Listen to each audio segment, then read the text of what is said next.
Q&A time, question and answer time. I got 7 questions in front of me. The first question, I would like to read it out to you. Enjoy today's philosophy lesson very much. If we do good or what we think are good, who decides where we should go after our death? Who judges? Who is our judge? Well, I appreciate you enjoyed today's philosophy, the Buddha's philosophy. Who decides where you should go? Who is the judge? There's no judge. You create your judge in your mind. Who judges where you go? Nobody. There's no judge. It flows naturally as to where you should go. If you cultivate only good cause, you would go to a place where there's good cause. If you cultivate a bad cause, the effect will be bad. And who judges that you should go this way or that way? Nobody judges it. You walk your own way. You will naturally walk the way that is based on what you have done. There's no judge who punishes you. There's no God who praises you. All that is in your mind. Don't think about a judge that would judge you. Don't think about a God who would compliment you with rewards. If you have done this, I'll give you the reward of going to heaven. If you have done this, I will have a judge to judge you down to hell. There's nothing like that. If you are cultivating causes that will pull you down to hell, automatically you go down to hell. If you cultivate causes that will pull you up to heaven, you automatically go to heaven. What's the example that we should give? Well, a very practical example. Who judges whether you'll be do good in a company? So I'm a worker in a company. Who is to judge? Who is to judge? I'm a good worker? I'm a bad worker? Who is to judge that? I should be fired, or I should have a raise. I should be promoted. Who judges that? You think the boss judges that? He's not the main judge. He's just the observer. Who judges it? Who determines it? You yourself determine. How do I determine it? How do I make a decision? What decisions are made for me? Now, for example, I'm a worker. I know that I have to be punctual. I know that I have to be responsible. I know that I have to be loyal to the company. I know that I have to endure difficult times. I know that I have to get along with my colleagues. I want to cultivate all the good causes in the company. I want to be hardworking. I want to have amicable relationship with all my workers. I want to be loyal to the company. I like what I'm doing. All these are good causes that will help you to have a good performance. And if you have a good performance, how do people see you? Oh, John is really a good worker. John is reliable. John is responsible. John is hardworking. John is very friendly. John is not selfish. There wouldn't be any judge. You will go to that where you will be rewarded, not by the judge, naturally. Somehow your boss one day will say, John, you are the best worker in here. I'm going to give you a promotion. You work here for only 2 weeks, but I can see you are good. And after 1 or 2 years, you work here for 2-3 years, you're excellent. I'm retiring. I want you to be the manager of this company. So automatically the causes come up that you become the manager of that company. Who judges it? No, nobody. You walk your own way. You walk it out. You create your own destiny. In a certain way, you are your own judge. You may say that the boss is your judge. He isn't. You created it. On the other hand, if you are just working the opposite, you are irresponsible, you are lazy, you couldn't get along with anybody, you're egoistic. One day the manager would say, John, I can't use you anymore in here. We'll have to let you go. You can't get along with people. So the final decision for John is that he has to go. Who make that decision? Actually, if you really have the in-depth thinking, it's not your boss who makes the decision. It's you. You make that decision. When you started the job, when you're performing on the job, you make every second the decision of being fired. Do I need to go any further with examples? No, I don't need to go any further. You are your own God. You are your own judge. On the other hand, you are your own slave. Which one you want to be? It's up to you. That answers that question. Second question, hello, what stream? I like the word hello. It's very casual. I yet have to see a hi. What stream, and should we take it seriously? Dream happen based on many reasons. One of the many reasons is in your consciousness, in your hidden consciousness, you have certain images in there already. Because we have alaya consciousness that pass from one life to another. You may have a dream that will flash back to your previous life. Sometimes something happens so mystically. You don't know why.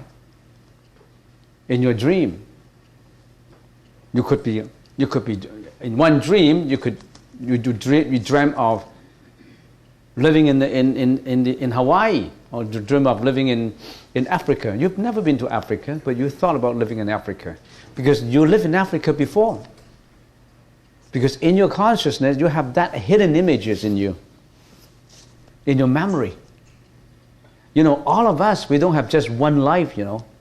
It's not just, when I finish this life, I have no more. You come from the past. You are now at the present. If you do not get out of life and death, you pass into the next life. Some people were born with them, with memory, with good memory of the past. Many, many examples, thousands of examples that people were born in this life and they still remember the past, especially during childhood, when life is not too complicated for them and the memory is still fresh. So the story goes that one day Jeanette came up to Mom and said, Mom, I came from Japan. Possible. Mom, I was a soldier before and I got killed, and now I come to you.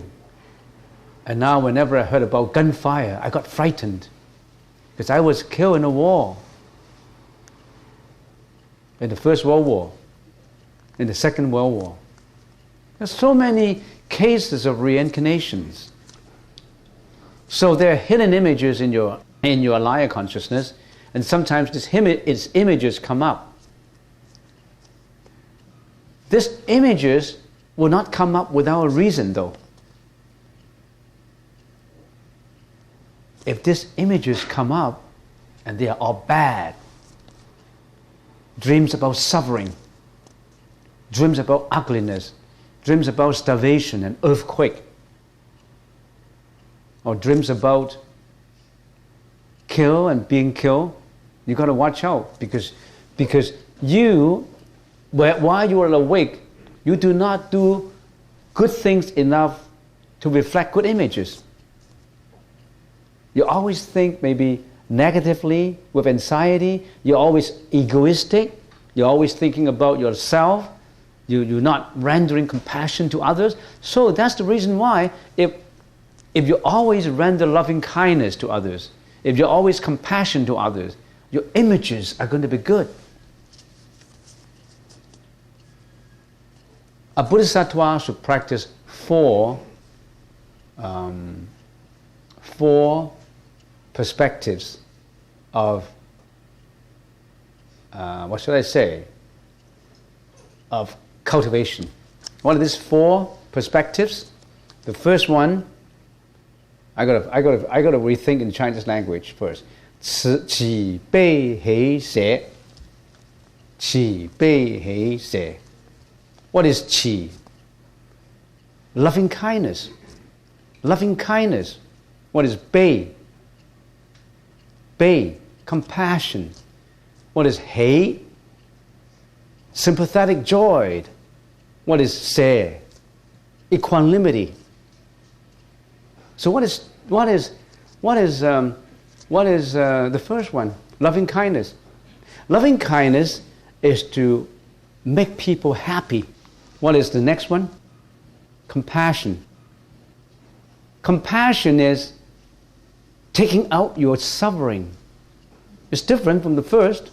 The first is to give you all the happiness or make you happy. And the second one is compassion is, if you are suffering, I like to take out your suffering, remove your suffering.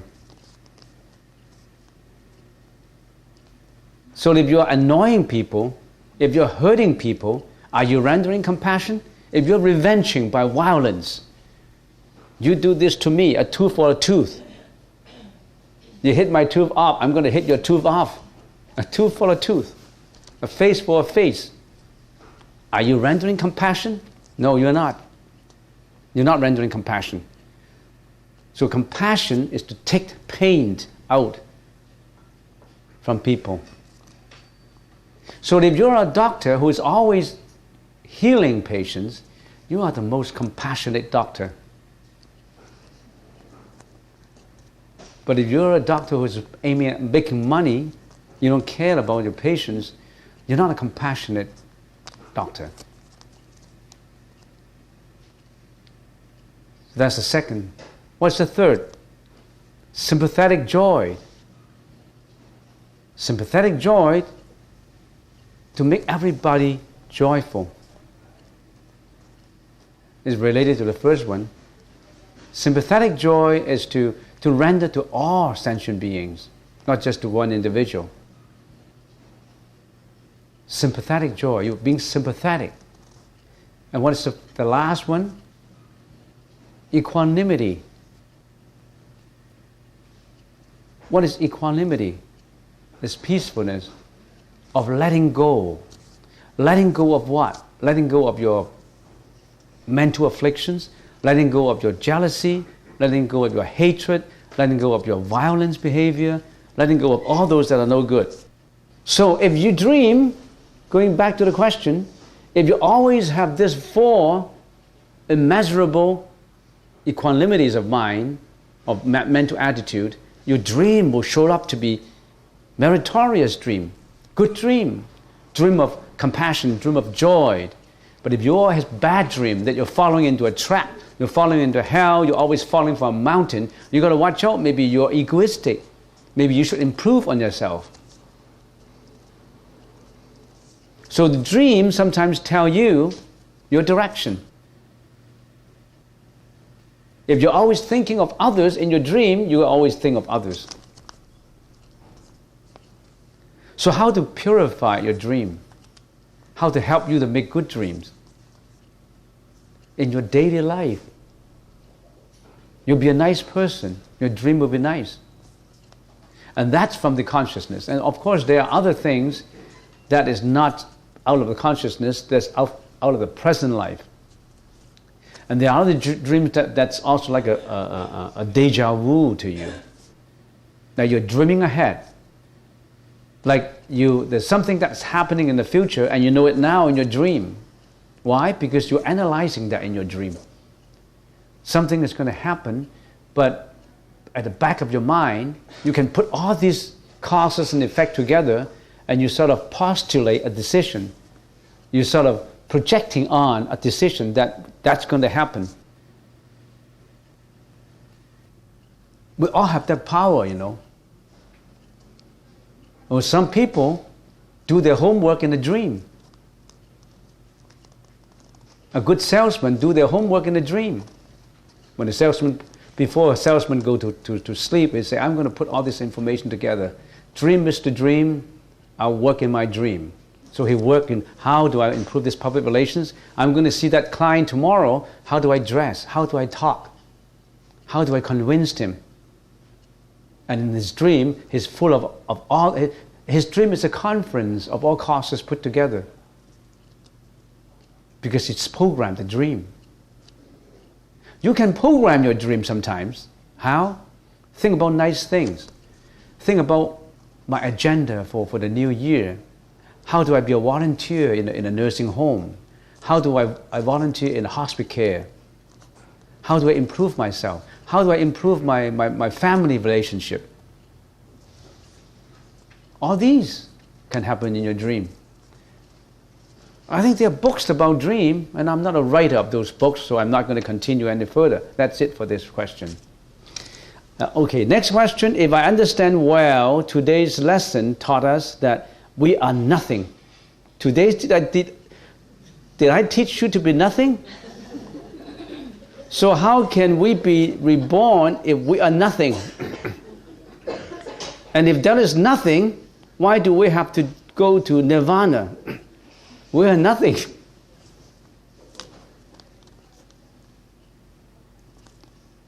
A nothing should consume nothing.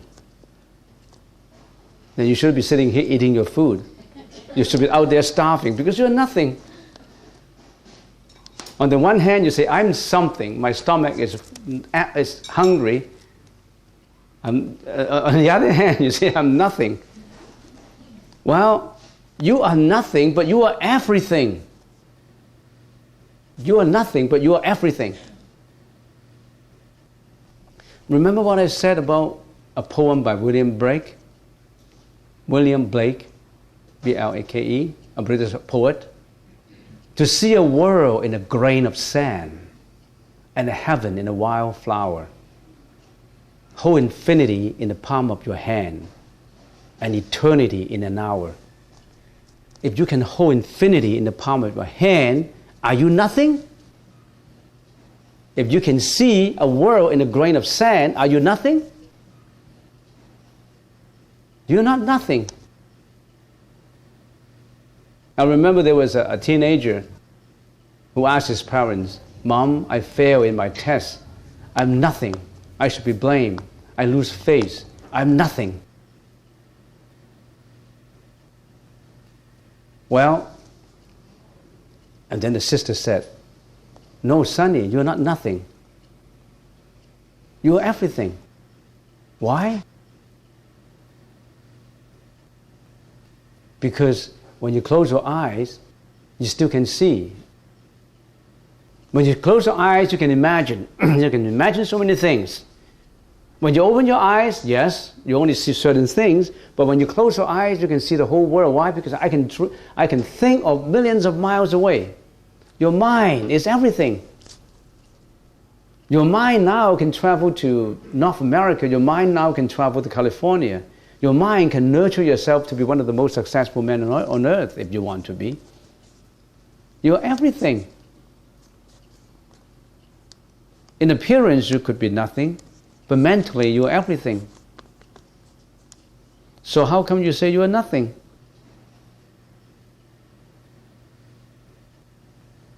When we say nothing, we don't mean nothing. We mean emptiness. In the Sanskrit language, it's sunyata. Emptiness. Emptiness does not mean nothing.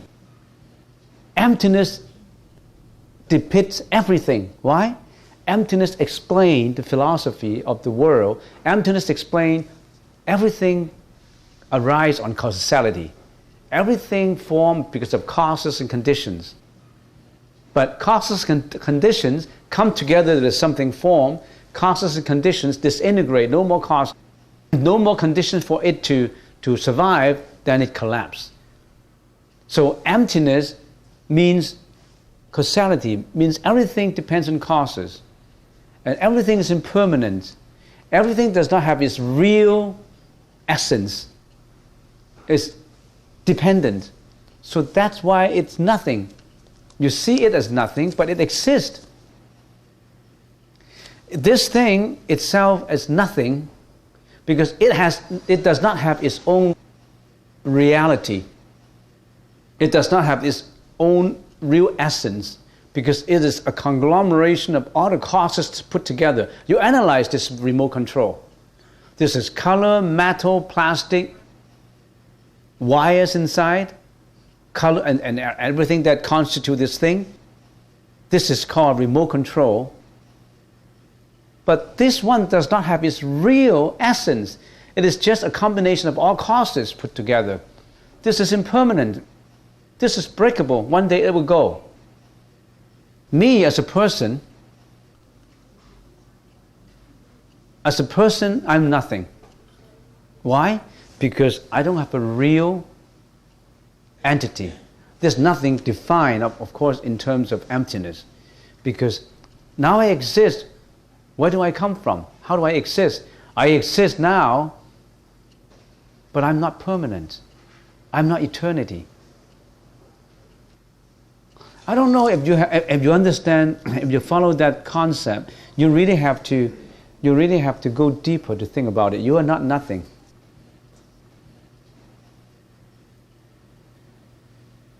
Okay, that answers the question, because this requires your own intelligence to perceive. We don't have a mind from past. Why? Thank you for everything. Well, we don't have a mind from past. No, sometimes we remember the past. How come you say you don't have a mind from past? But we don't attach to the past. Do not attach to the past, because the past, the time of the past does not come into the present. Do not attach to the past to give yourself anxiety and depression. Whatever happened, happened. It won't come to the present. Whatever happened in the past will not come to the present. So why do you always bring back the past? To bring the bad memory? To bring back your unhappiness? When you talk to your husband or to your daughters and sons in dispute, you always think about, how did I treat you in the past? I give you the education. I give you everything. Well, that's the past. Yes, you gave him everything. But that belongs to the past. Don't attach to what you have given. What you have given is already given out. How do you know that you don't owe him or her something in the previous life? The fact that you're always giving to your second daughter and not the first is because you own your second daughter more than the first in previous lives. Relationship is very complicated. Some relationship is good, some relationship is bad. There's no two relationships that are the same. You like your daughter better than your son, or your son better than your daughter, all have reasons.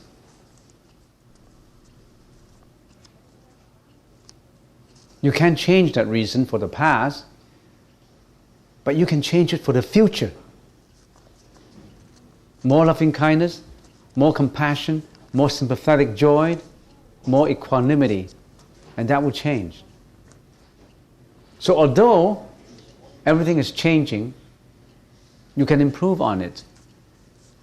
So that answers the question. How do we do whenever we feel fear and anxiety? I think a very practical way is when you have fear and anxiety, without going too deep into this question, why don't you chant Om Mani Padme Hum to strengthen yourself with the energy of letting go, of getting rid of your fear and anxiety. Thinking that when you chant Om Mani Padme Hum, you are being energized, you have the energy. You have the energy of being strong, you have the energy of confidence. You have the energy of combating your anxiety. Why don't you build up your energy by an external source, combination with your internal source? Om Mani Padme Hum is a mantra of Avalokiteshvara Bodhisattva, who is a Bodhisattva giving out sympathetic joy, giving out compassion, giving out loving kindness to all those who chant this mantra. There are beings we can't see. They're invisible. Do you believe in it? There are beings in this world who are invisible. It beats science. Even science cannot prove it. And some people say if it can be proved by science, it's not valuable.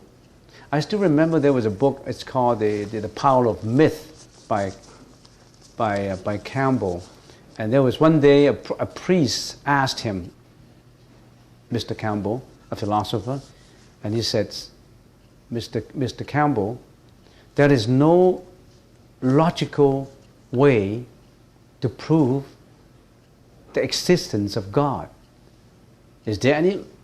We couldn't find any logical, scientific way to prove the existence of God. And Campbell said, if there were, what then would be the value of faith? It's because it couldn't be proven by science. Anything proven by science could be wrong later, found out to be wrong later. Is that mystic, the myth? Is that spirituality? Is that nirvana? Is that Tathagata? That has the value, and that cannot be comprehended by science, by logic. Logic is from discrimination of the mind. Logic itself is incomplete. Why? Logic can't explain everything. It helps you to think, but it can't explain everything. Logic helps to arrive at a better solution than without logic, but it cannot solve the problem. Next question. What is the meaning and purpose of taking a vow of silence? How long should we go for? Did I say we should have a vow of silence? No, I don't believe that we have to. Of course, when you are sitting in meditation, you have to maintain silence. But I don't know, should there be a vow of silence? Are you talking about, you could be in silence, but your mind may be all over the place. I'm sitting in here, I'm in silence, but my mind is thinking millions of miles away. It's not just the silence, it's what's in the mind. The equanimity of the mind, the peacefulness of the mind, not just sitting in silence. You're sitting in silence, you shut up, the mouth doesn't talk, but your mind is going all over the place. Your mind is like a monkey, it's non-stop, that's not right. You have to pull the monkey back and put it in concentration. Are you talking about concentration or not silence, I think? I don't know. How was the first human created? I think this question has been brought up all the time, and it takes... I don't want to go into detail of this. What is the first human created? When you draw a circle, which dot is the beginning? If you have a circle, the beginning is the end. And then when you finish the circle and you ask yourself, of course you start from one point, but that point is exactly where you stop. The end of it. So which one is the beginning? Which one is the end? What comes first, chicken or egg? A chicken comes first or egg comes first? And when the weather forecast said the wind is from the southeast, where does the wind come from? From the southeast? Is southeast the source of the wind? How does the wind get to the southeast?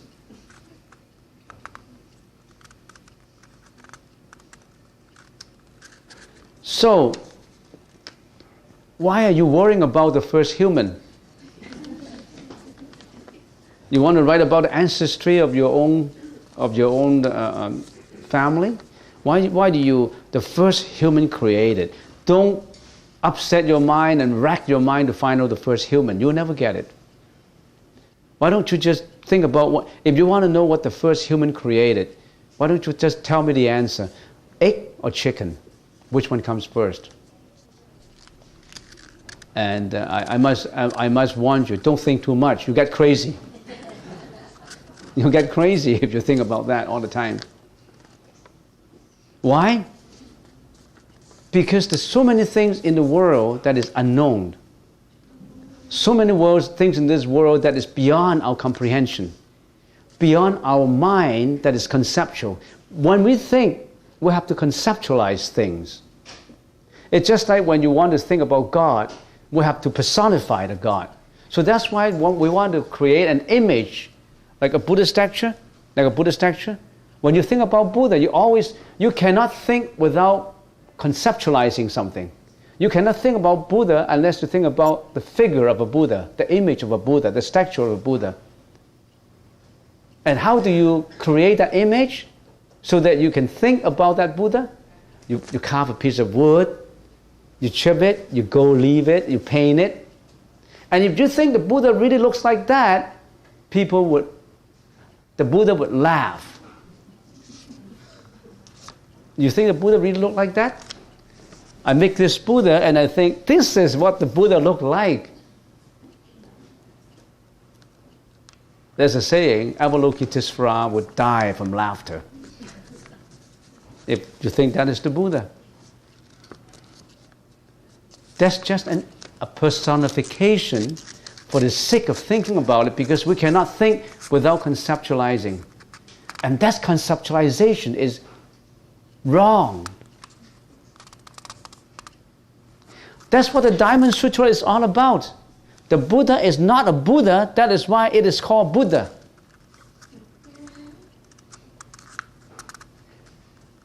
If you think the Buddha is a Buddha, then you have an erroneous view. You don't understand the Buddhist teaching.